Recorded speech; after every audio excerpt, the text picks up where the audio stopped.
రోజులుగా శత్రువు కోసం వెతుకుతున్న భరత్కి తన అనుచరుడి నుంచి వచ్చిన ఫోన్ కాల్ తను పూర్తి చేయవలసిన పనిని, అతనిలో ఉన్న రౌడీని మళ్ళీ బయటకు తీసుకొచ్చింది.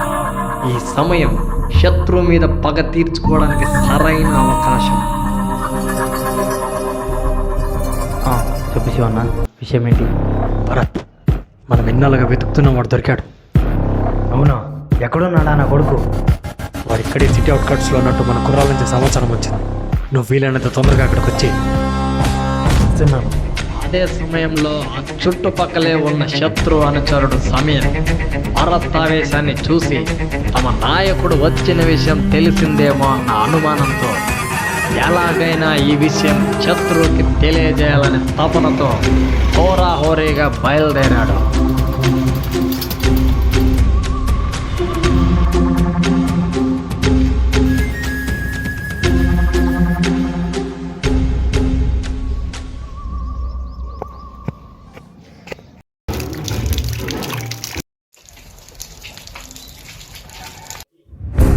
భరత్ తన శత్రువు కోసం సిద్ధం చేసి ఉంచిన పదునైన కత్తిని బయటకు తీసి ఈరోజు వాడిని ఎలాగైనా చంపేయాలన్న ఉద్దేశంతో భీకరమైన కోపంతో బయలుదేరాడు శత్రువు మీదకి.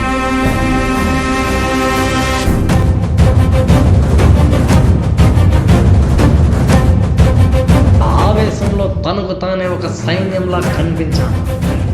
అతను ఏం చేస్తున్నాడో కూడా ఆలోచించకుండా, తన అనుచరులను కూడా వెంట పెట్టుకోకుండా ఒంటరిగా ఒక యుద్ధంలో బయలుదేరాడు.